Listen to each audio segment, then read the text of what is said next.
What's up, everybody? Welcome to the Dice with DCO commentary. I know it's been a long time since I put out a video and all that, but there's some things I want to talk about here. If you guys listen to the DCO Sourcecast and everything, I'm going to get into a lot of it here, talking about weapon mastery. Weapon mastery coming out to us soon. It's on the test server and all that. I hope everybody's on there trying to break the shit out of it. Been seeing a lot of good info coming back from the test server and all that. Seeing, buddies, Balkan, Trex, other people getting on the test server and posting up videos and everything about it, showing us what all we're going to be getting with it. And I gotta say, I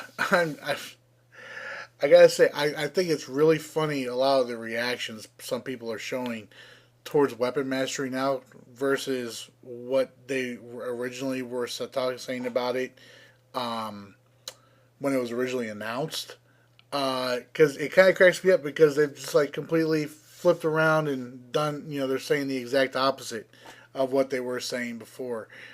Before people were talking about saying that weapon mastery is it's not necessary. Oh, you're just add another mechanic. That just balance the powers out. Blah blah blah blah blah blah. But now everybody seems to be loving weapon mastery. Everybody seems to be loving weapon mastery because oh my gosh, look how much damage I'm doing. Oh, I'm doing so much more damage now than I was before. Cracks me up that people have completely flipped the script on their reactions to this. Just because I've been for a long time. When they first announced it, I was a little bit curious about what it was going to be and everything like that. But I was wanting to wait and see. I wanted to wait and see exactly what we were going to be getting. And I'm impressed a lot, especially with obviously the DPS side of it. It's going to be changing a lot. It's going to be a very good equalizer to a lot of what we're seeing in regards to damage output comparisons between other powers and all that.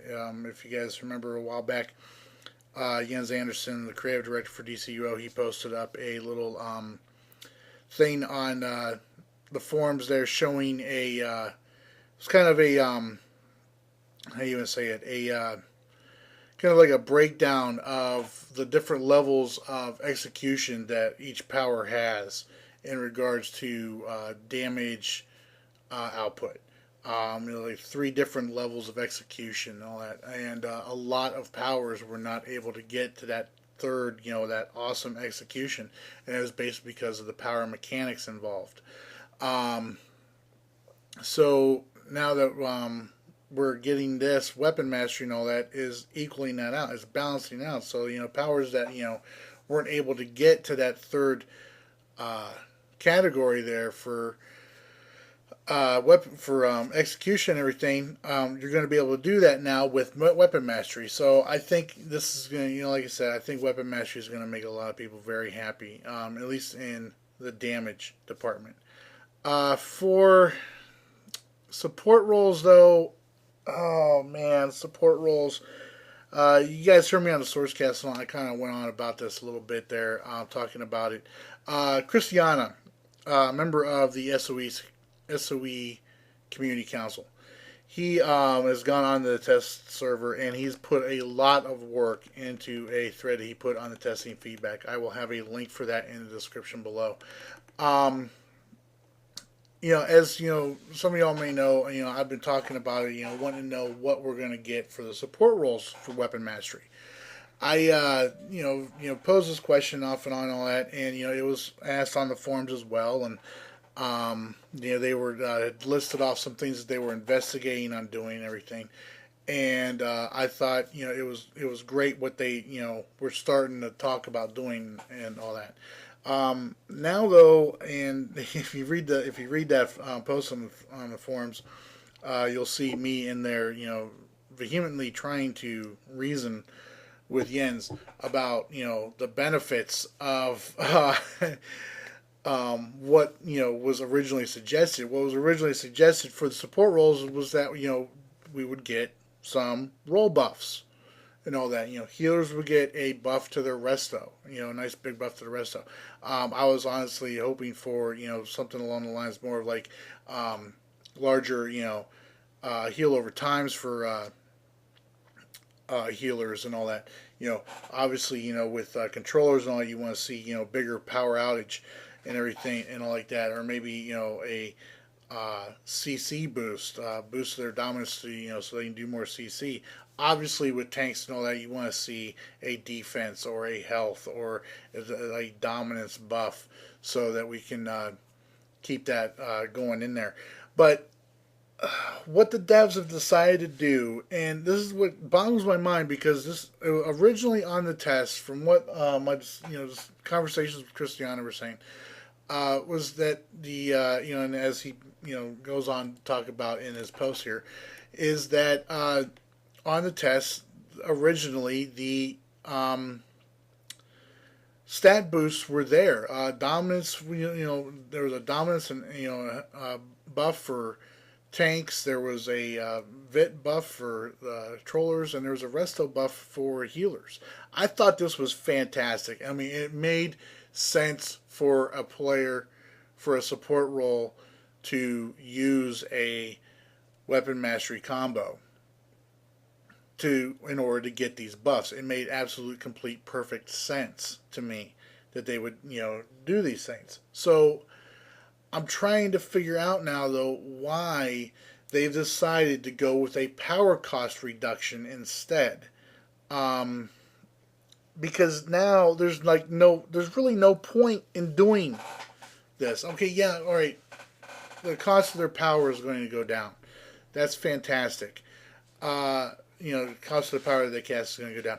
But seriously, at the level of play where most players are at right now, who are going to benefit from weapon mastery, meaning most of the people have got they're full, they're ready to go into DLC 10 when it drops.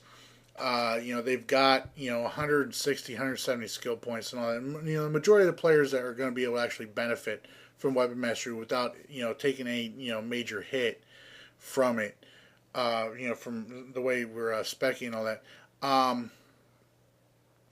It boggles my mind, why we need a power reduction, because we don't. I mean, a power reduction does nothing for us. It really doesn't.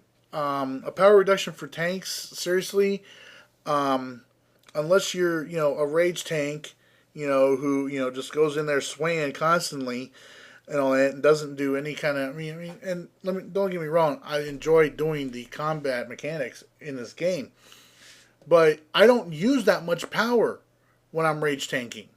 I really don't. Healers, I could see maybe where a, video hitching.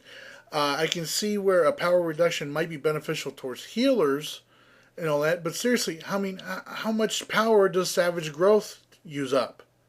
Maybe for electricity, it might be a little bit beneficial. Sure, because electricity is kind of power hungry, but But when you need to cast those powers right then and there like that, it's not beneficial, because you're not going to be using weapon mastery. You know what I'm saying? It's makes zero sense to me. I can see this benefiting the controllers a little bit more, because it's going to save them power to do a power dump if they do use weapon mastery, which is fine. But my thing is this: the only role that is really truly benefiting from a power reduction for the support roles, the only role that's benefiting from that are the DPS. Because now, healers aren't going to use it, tanks aren't going to use it, trollers most likely won't use it unless it's situational.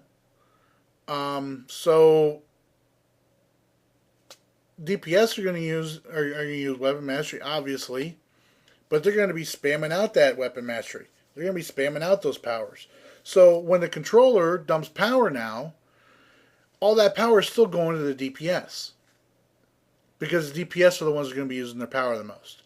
I really wish and hope that the devs take a look at Kristyana's thread here. A link to it, and it will be in the description below.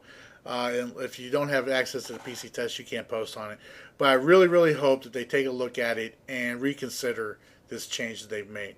I'm interested to know what you guys think, though. Let me know what you think in the comments below. If you liked the video, please do so by giving it a thumbs up. And if you haven't done so already, please subscribe. Until next time, you guys all take care.